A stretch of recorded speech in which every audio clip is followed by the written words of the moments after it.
fusion. What is going on in our heads when we become fused to a group? Part of the answer lies in the way we remember particularly life-changing experiences and reflect on their meanings and consequences.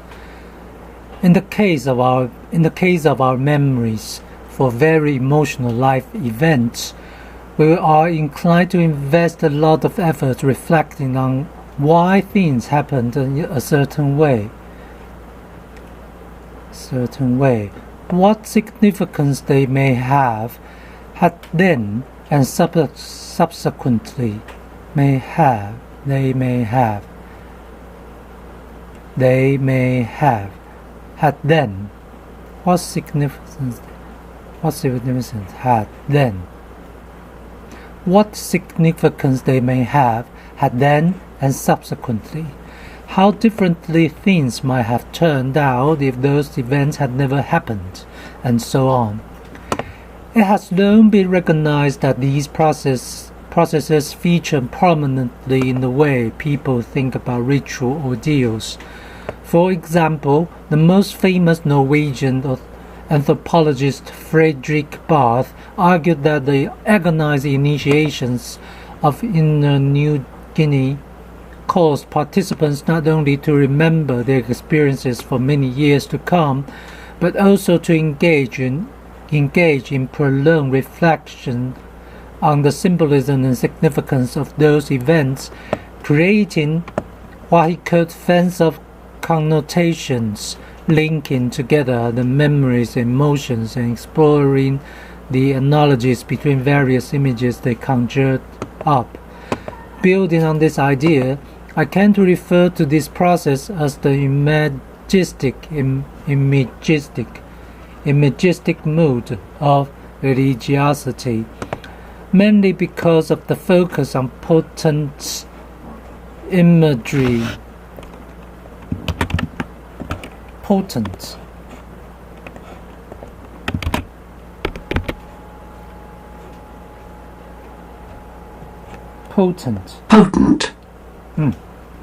Potent imagery and its interpretation. I found evidence for this not only in New Guinea initiation courts, but in many other kinds of groups performing transformative rituals all around the world and over time, from the dreamtime visions of Australian Aborigines to the spirit journeys of Amazonian shamans. At the heart of this imagistic process was usually an emotionally intense experience which endured in memory and demanded interpretation. I came to see this as the foundation on which fusion with unrelated group members were based. But to understand how they worked, we needed to design some experiments. Our first objective was to ascertain whether there was indeed a link between the emotional intensity of group rituals and the investment of meaning in those experiences. Building on this, our next objective was to establish whether these kinds of imagistic experiences did indeed lead to identity fusion, and if so, how that process worked. Psychological experiments are typically carried out in laboratories, rooms on university campuses that had been set aside for that purpose. However, my colleagues and I wanted to run controlled experiments on the effects of participating in rituals that more closely resemble the painful initiations of warrior groups. The first artificial rituals we created were conducted outdoors in the wooded fields accessible from Queen's University, Belfast, where I was working at the time. We set out to see what effect ritual-style behavior had on the way our study participants processed their memories. Process. Process.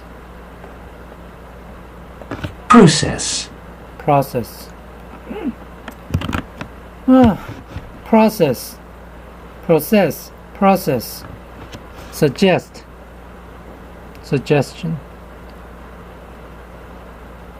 process their memories.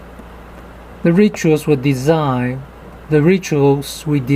were closely based on those I had studied in Papua New Guinea, even if the specific object environments were inevitably quite different from those I experienced in the tropical rainforest. Students participating in these rituals were formed into groups of about 15 participants, around the size of a typical initiation grade in some New Guinea tribes. On arrival, they were told we would be performing the propagation ritual learned from a distant tribe group. The purpose of the ritual, we further elaborated, was to promote the fertility of the natural world, for example, to make more abundant of animals and wild food that the group depended on. Other than that, however, we say that little was known about the meaning of the ritual or whether it was actually effective in promoting fertility. Participants were then led in a solemn procession across the field to a location in the surrounding woodlands where some tree stumps had been ranged in a circle, in the center of which some rotting leaves had been piled up. The students were told to wash their hands in the rotting leaves. Then they were given cloaks to wear and led to another location, and each given a long stick. The students were now told to break off the end of the stick and throw it away behind them, and they were then given a stone and instructed to grind it into the earth. Next, the experiment told them to plant their spears, indicating what remained of the sticks, into the earth between their feet. Finally, one by one, each of the participants were led to a hole in the ground, marked by the torch that burned with a living flame. As each participant approached the hole, a drum was beaten rhythmically.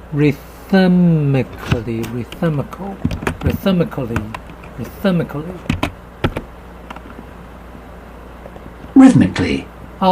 Rhythmically. Rhythmically. Rhythmically. Beaten rhythmically. Rhythmically. Rhythmically. Rhythmically. Rhythmically. Rhythmically. Rhythmically. Rhythmically. Then, as they knelt down at the side of the hole, the drumming stopped, and the participant was invited to place one hand into the hole while a string of magic spells was uttered in the language of the people I lived in Papua New Guinea, and which we could be sure that none of the participants could understand. Now, if you have ever been asked to place your hand into a hole without knowing what lies inside, then you would know this isn't an easy task. Many grimaced as they did so, withdrawing their hands in fright before trying again. Having completed this ritual, all participants were instructed to hurl their sticks into the woodland with as much force as they could muster, and then to return to the exit point of the field in single file.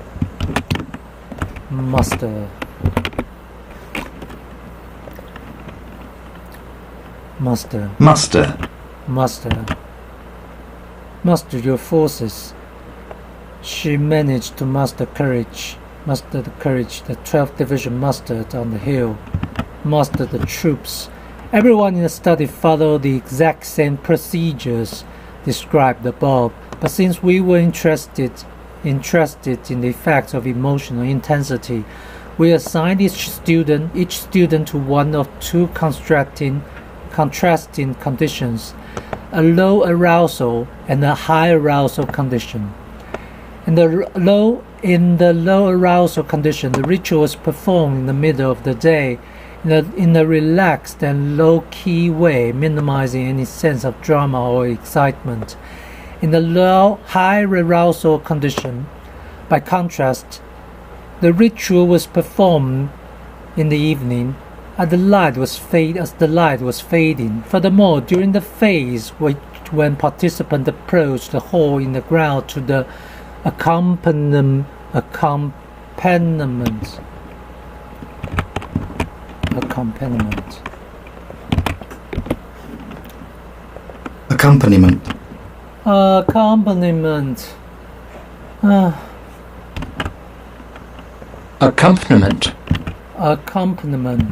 accompaniment approach the hole in the ground to the accompaniment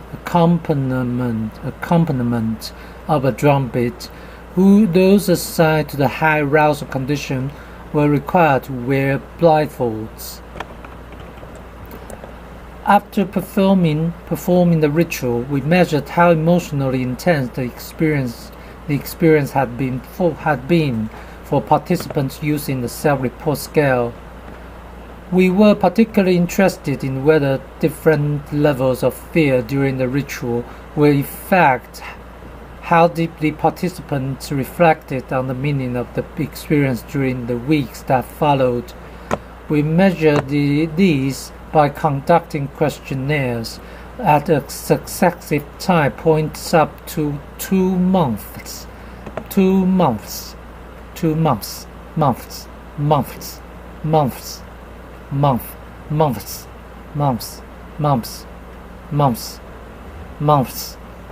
After participants had undergone the ritual experience, each participant was asked to record what happened in the ritual sequence, and for each step they were asked what they thought it meant.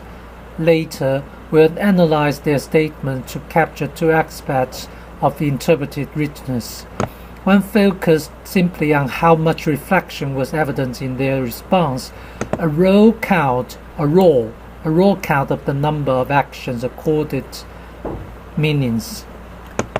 The other focused on what we called analogical depth.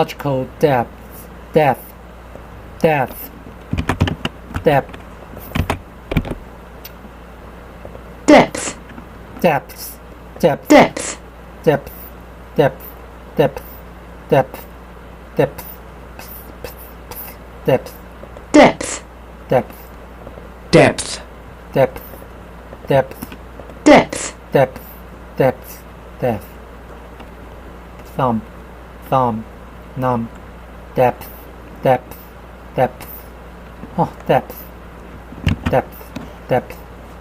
analogical depth. That is, attributing the specific meant.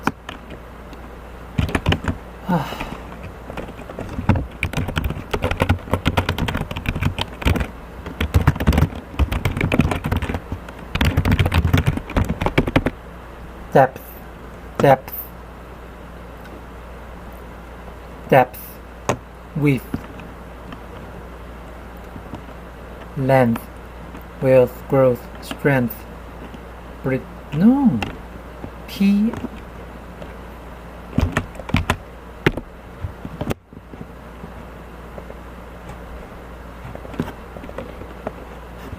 Depth.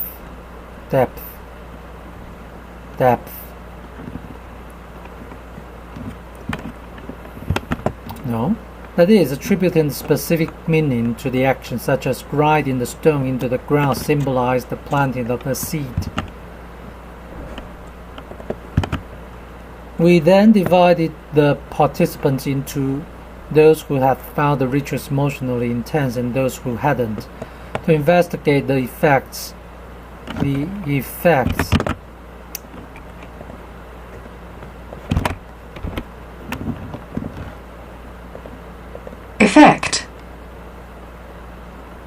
Effects.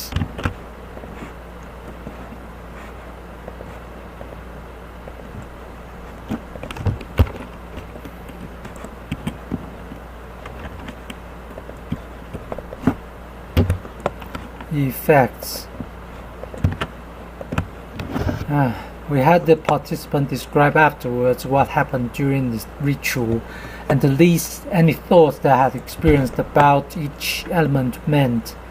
Then we added up how many meanings they had produced, giving extra marks for analogical depth. We found something striking. Those who experienced the ritual as more frightening reflected more deeply on what had happened, producing richer symbolic interpretations. This experiment provided the first clear evidence in support of our hypothesis that we reflect more on ritualistic experiences shared with others and therefore find them more meaningful if they are emotionally intense. This will later become the foundation stone for our theory of the imagistic.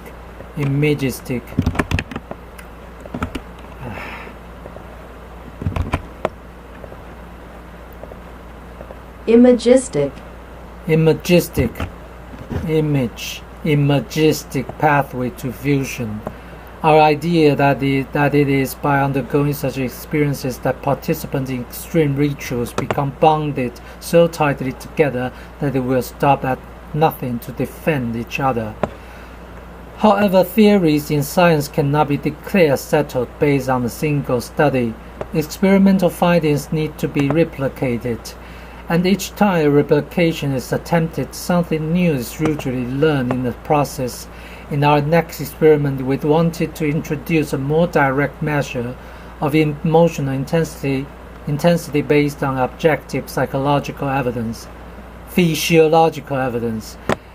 In our first study, it was unclear how accurately and consistently participants rated their emotional experience. It is possible that some were misrepresenting the intensity, whether by over or underrating it. We also wanted to create a more emotionally intense experience, more emotionally intense experience for participants. The ritual process we had created was much tamer than the real initiation rituals that young people in Papua New Guinea traditionally underwent. As such, even though we managed to achieve measurable differences in how emotionally intense the experiences had been, the high end of the scale was still very low compared with the real thing in the traditional culture. Indeed, it is probably fair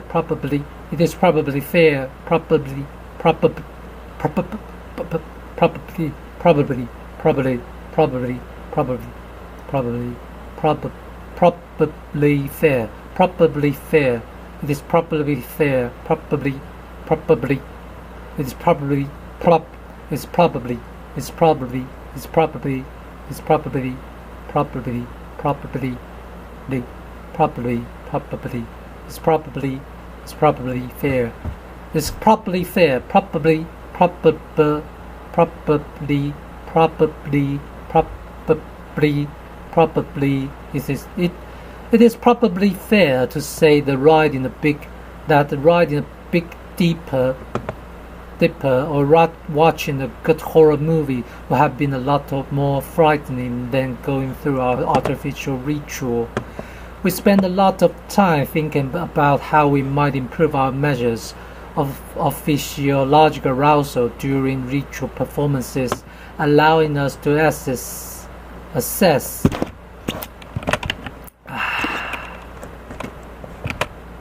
effects. Assess the accuracy and consistency of our self-reported measurements of emotional intensity. In the end, we decided we needed to measure a combination of heart rate during participation as well as electrical conductivity on the surface of the skin, so-called galvanic skin response, or GSR, used in experiments as an objective measure of emotional arousal, especially fear. Spikes in these two physiological measures relative to baseline data collected between the ritual began would provide us with more objective measures of how frightened participants really were during the experiment. The only problem was that this involved the use of equipment at around the turn of the millennium. When we were running these studies, was rather big and heavy. The equipment. They required participants to have wires attached to them. This was not an ideal setup for carrying out our rituals in the field. In the end, we went back to the drawing board and started working on an entirely new design for our artificial ritual. We needed an evocative environment capable of stimulating the senses in emotionally impactful ways, but which could also accommodate a bulky GSR machine, galvanic skin response. GSR machine. After much head scratching, we came up with an ingenious answer: capes. In ancient foraging societies, our ancestors produced astonishingly beautiful works of art on the walls of caves deep underground. Archaeologists have argued that some of the images were deliberately painted on surfaces that could only be viewed as intended by crawling into tight spaces and contorting one's body into awkward positions. Musical instruments and heel prints scattered on the floors of ancient caves suggest the performance of rituals amid the artworks, perhaps conducted by the light of burning torches. Combine that with the strange lighting conditions and acoustics of these eerie spaces, you have the makings of a primitive but highly effective set of spatial effects. Our goal was to try to do something similar on the modern university campus. But how? The solution arrived in the form of a facility that my colleagues in Queen's University Musicology Department had recently created. They called it the Sonic Art Research Center, or SARC, Sonic Art Research Center. It was designed not only as a bookable performance space, but as a place to conduct experiments on the effects of music on art, psychology, and behavior. There were powerful speakers seemingly everywhere, including under the floor, allowing sound to be projected from all directions, and the walls were constructed of materials that could be moved around to create various alterations to the acoustics of the performance space. Sophisticated stage lighting Sophisticated stage lighting enabled users to create a diversity of visual effects and changing colors. This was as near as we could get to a Paleolithic cave system without actually going into one. The next question was how to create a suitable ritual in these cavernous surroundings. One constraint that became obvious straight away was that to allow us to wire participants up to heavy equipment, we'd need them to perform the ritual one by one, rather than in a group. We also needed participants to give up the use of one hand so that we could attach sensors to the tips of both index and middle fingers, in turn connected to GSR monitor. This meant that the ritual needed to be carried out from a stationary location, and any action limited to the use of one hand. These constraints at first sounded daunting, but in time we came up with an action plan that's reasonably similar to real-world rituals. In our new iteration, we had iteration. We have participants sit on the chair in the middle of the SARC performing space. In front of them was a table covered with a Hessian cloth.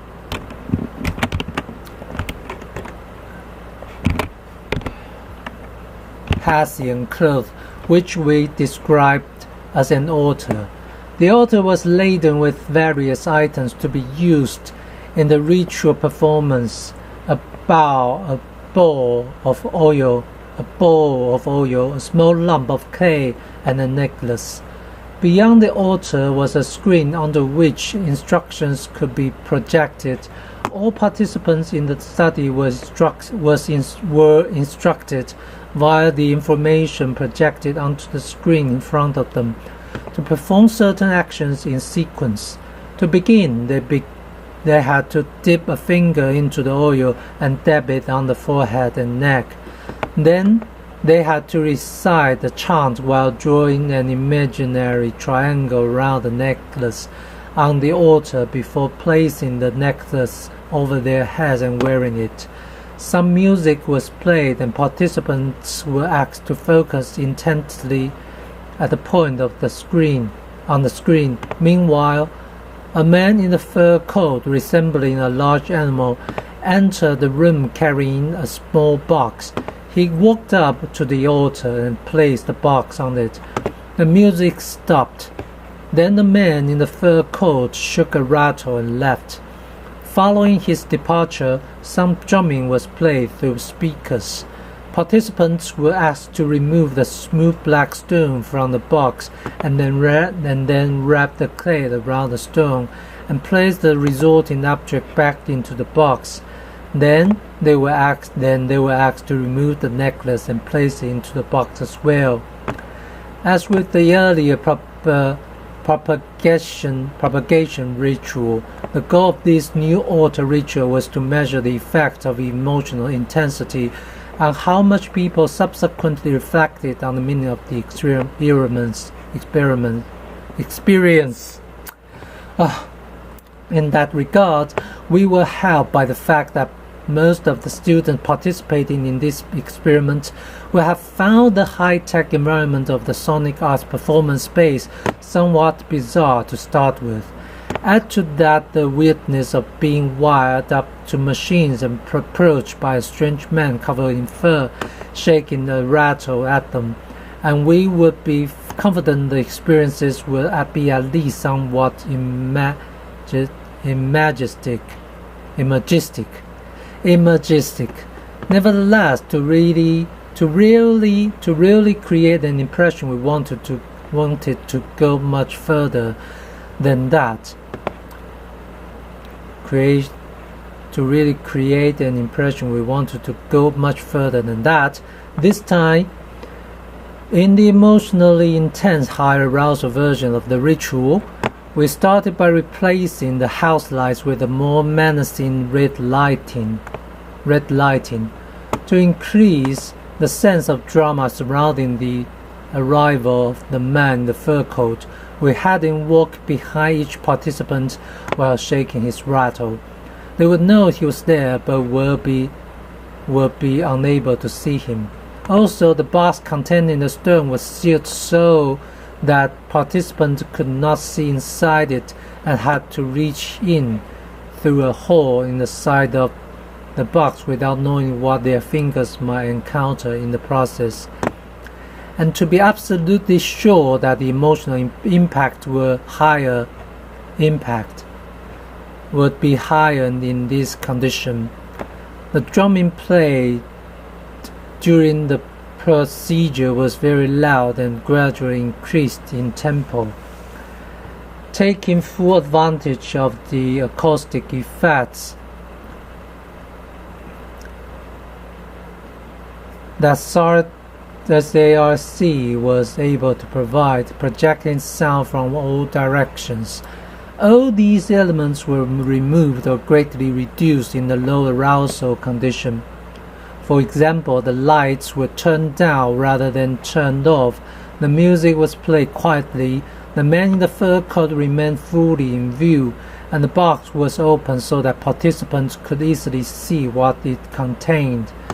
We found that these differences between high and low arousal conditions had their intended effects on self-reported levels of emotional intensity.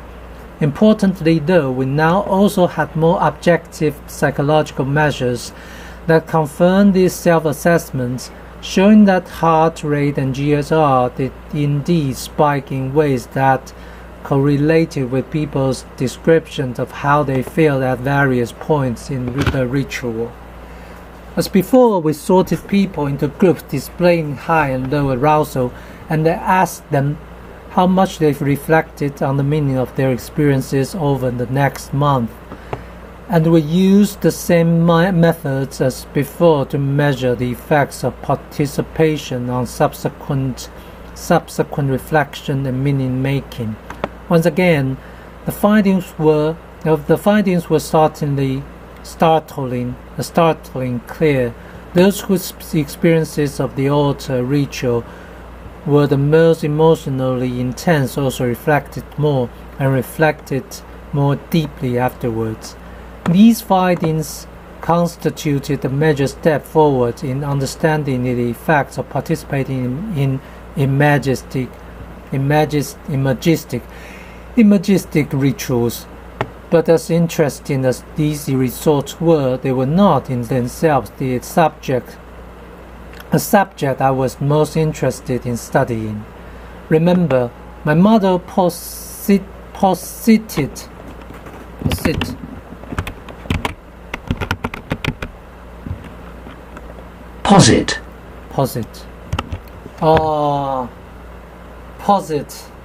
My mother posited that emotional intensity was not important in and of itself, but because of the way in which it contributed to group bonding. How much left?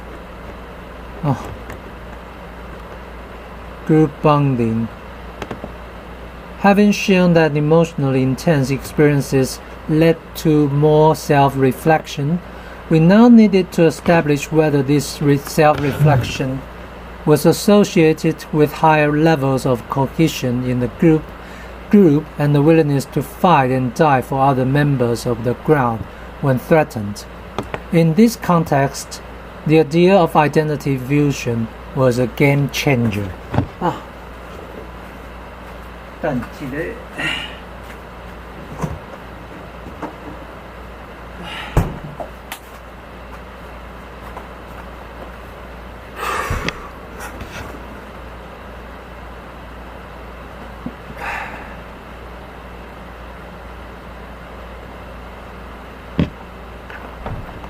As soon as the fusion construct had been developed, we began to design a plethora of new studies that would allow us to measure the impact of shared emotion and meaning making on cohesion and self-sacrifice for the group. One of our first studies using the new fusion measures sampled around 200 people on both sides of the sectarian divide in Northern Ireland. Those who had endured shared negative experiences as a result of the Troubles, dividing Catholics and Protestants in the region. First, we asked participants to consider a list of most common forms of sectarian abuse: being verbally insulted, publicly humiliated, having their property damaged, etc., and asked which of these they had personally experienced, as well as how frequently and severely they felt they had suffered, whether physically or emotionally, as a result. As with the earlier artificial ritual experiments, we wanted to know about the effects of distressing experiences on subsequent reflection. So we asked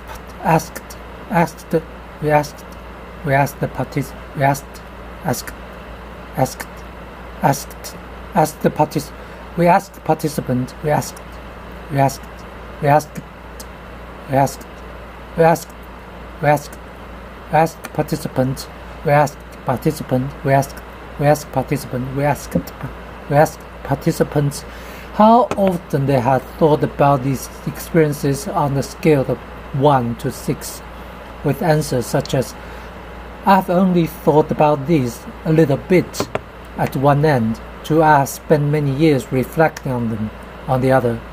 Finally, we asked each participant how strongly fused they felt with their side of the conflict with a Catholic Republican or Protestant Unionists.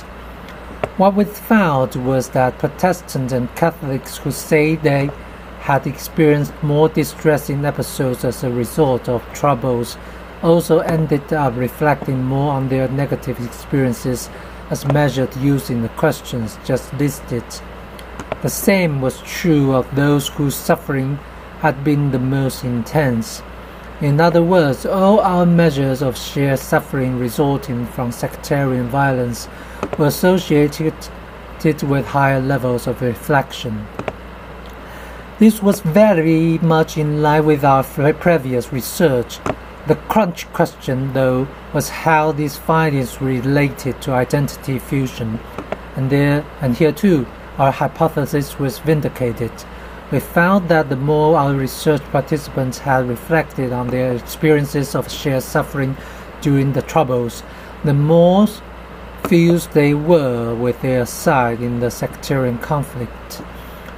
The process of reflecting seemed to be playing a crucial role in the journey to identity fusion. Between them, these experiments aided up to a dramatic discovery. They suggested that emotionally intense experiences can change us fundamentally as people, and by sharing these self-defining experiences with others, our personal and group identities become fused together. The evidence was growing. Memories for shared emotionally intense experiences do indeed lead to a very powerful form of group bonding. We knew, however, that this evidence alone was not enough to prove our theory, but about the imagistic pathway to fusion, rooted in shared memories. We realized it will require many studies replicating these findings across a variety of population before we could feel really confident that we had nailed it. Our research group therefore went on to explore the relationship between shared suffering, reflection, and identity fusion with many different groups, ranging from soldiers on the front line to football fans who lose crucial matches, and from Muslims radicalized by atrocities in the news to animal lovers appalled by the cruelty of trophy hunting. In one study, one of my doctoral students, Tara Tasuji, set out to explore the effects of one of the most intense experiences of all, childbirth. In the survey of 164 mothers, we showed that fusion with other mothers increased significantly after childbirth. Subsequent rumination on birth